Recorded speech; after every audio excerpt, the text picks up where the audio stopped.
তৈরি হয়ে গিয়েছে আমার স্যান্ডউইচ। ওই পিঠটাও খুব ভালো করে ভেজে নিয়েছি। তো চলুন এটা নামিয়ে নিয়ে আর আসছি। নমস্কার, আমি আবারও চলে এসেছি একটা রেসিপির সঙ্গে। আজ করব কোনো লাঞ্চ বা ডিনারের রেসিপি না, একদম টিফিনের রেসিপি। টিফিনের রেসিপিতে করব আমি ভেজ স্যান্ডউইচ। ভেজ স্যান্ডউইচ করার জন্য এখানে আমি নিয়ে নিয়েছি পেঁয়াজ, গাজর আর শসা আর একটু লঙ্কা। আপনারা লঙ্কাটা চাইলে স্কিপও করতে পারেন। তো এখানে আছে বাটার, মেয়োনিজ,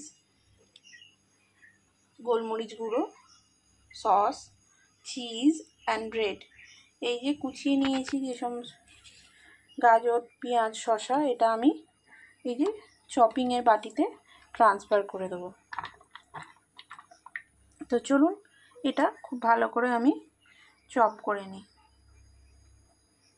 এই যে খুব ভালো করে আমি চপ করে নিয়েছি, একদম ফাইন চপ করে নিয়েছি। এর মধ্যে দিয়ে দেবো অল্প একটু নুন স্বাদ মতো,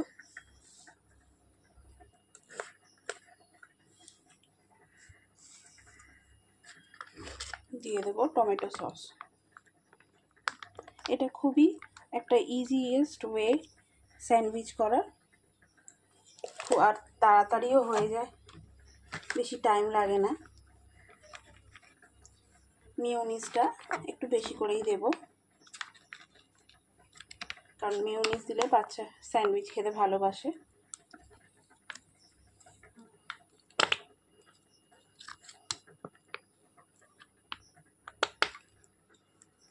জানি মেয়োনিজ খাওয়া ভালো নয়, কিন্তু বাচ্চাদের খাওয়াতে গেলে একটু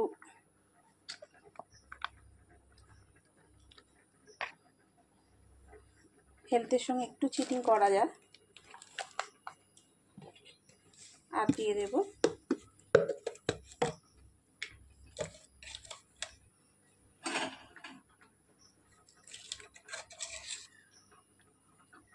গোলমরিচের গুঁড়ো। এবার এটা খুব ভালো করে আমি মিক্সড করে নেব। চলুন এটা খুব ভালো করে মিক্সড করে নিয়ে আর আসছে। এটা খুব খেতে কালারফুল, দেখতে কালারফুলও হয় আর তেমনি খেতেও ভালো হয়। তো চলুন মিক্সড করে নিয়ে আর আসছি। মিক্সড করে নিয়েছি আমি। তো চলুন এবার বাকি প্রসেসটা করে নেওয়া যাক। আমি একটা গ্রিল প্যান করে নিয়ে নিয়েছি। আপনারা যে কোনো প্যান নিতে পারেন বা স্যান্ডউইচ মেকারেও দিতে পারেন। এই প্যানের মধ্যে আমি প্যানটা একটু গরম করে নিয়ে একটু বাটার গ্রিজ করে দিচ্ছি। আপনারা চাইলে শুধু তেল দিয়ে করতে পারেন, কিন্তু বাটার দিয়ে করলে স্বাদটা একটু বেশি হয় আমার মনে হয়। এবার এর উপরে একটা করে ব্রেড আমি দিয়ে দেব।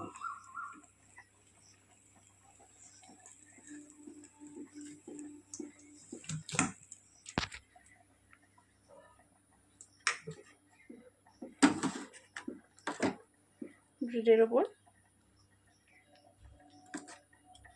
ব্যাটারটা খুব বেশি দেওয়া যাবে না, তাহলে খেতে গেলে বাইরে পড়ে যাবে, তখন বাচ্চার খেতে অসুবিধা হবে। এটা শুধু বাচ্চাদের জন্য না, বড়দের জন্যও খুব উপাদেয়।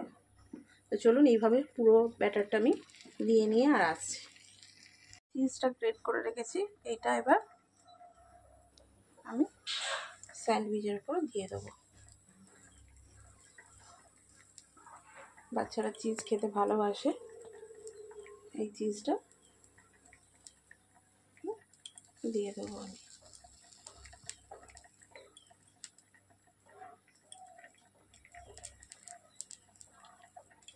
একটু বেশি করে চিজ দেবো, তাহলে খেতে ভালো লাগবে।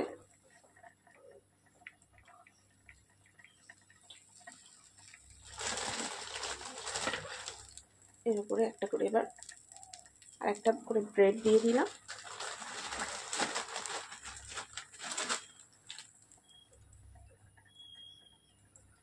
এবার 1 মিনিট পর এই সাইডটা উল্টে দেব। 1 মিনিট হয়ে গিয়েছে। এবার স্যান্ডউইচটা আমি উল্টিয়ে দেব। দেখুন কি সুন্দর একটা কালার এসছে। তো চলুন এইভাবে আমি স্যান্ডউইচগুলোকে উল্টে দিয়ে আর আসছি। স্যান্ডউইচটা কিন্তু গ্যাস আস্তে দিয়ে করবেন, নাহলে পুড়ে যাওয়ার চান্স থাকবে। তো চলুন সবকটা আমি উল্টে দিয়ে আর আসছি। স্যান্ডউইচগুলো আমি উল্টে দিয়েছি, দেখুন খুব সুন্দর ভাজা হয়ে গিয়েছে একটা পিঠ। তো চলুন এইভাবে ওই অপর পিঠটা ভেজে নিয়েও আসছি। তৈরি হয়ে গিয়েছে আমার স্যান্ডউইচ, ওই পিঠটাও খুব ভালো করে ভেজে নিয়েছি। তো চলুন এটা নামিয়ে নিয়ে আর আসছি। তৈরি হয়ে গিয়েছে আমার ভেজ স্যান্ডউইচ, দেখুন ভিতরটা কি সুন্দর জুসি হয়েছে, বাচ্চারা খেতে খুবই ভালোবাসবে। তো চলুন, রেসিপিটা যদি ভালো লেগে থাকে অবশ্যই লাইক শেয়ার অ্যান্ড সাবস্ক্রাইব করে দেবেন। আর রেসিপি সম্পর্কে কিছু জানার থাকলে অবশ্যই আমায় কমেন্ট করবেন, আমি তার রিপ্লাই দেবো। তো চলুন আজকের মতো টাটা, দেখা হবে অন্য কোনো দিন অন্য কোনো রেসিপির সঙ্গে।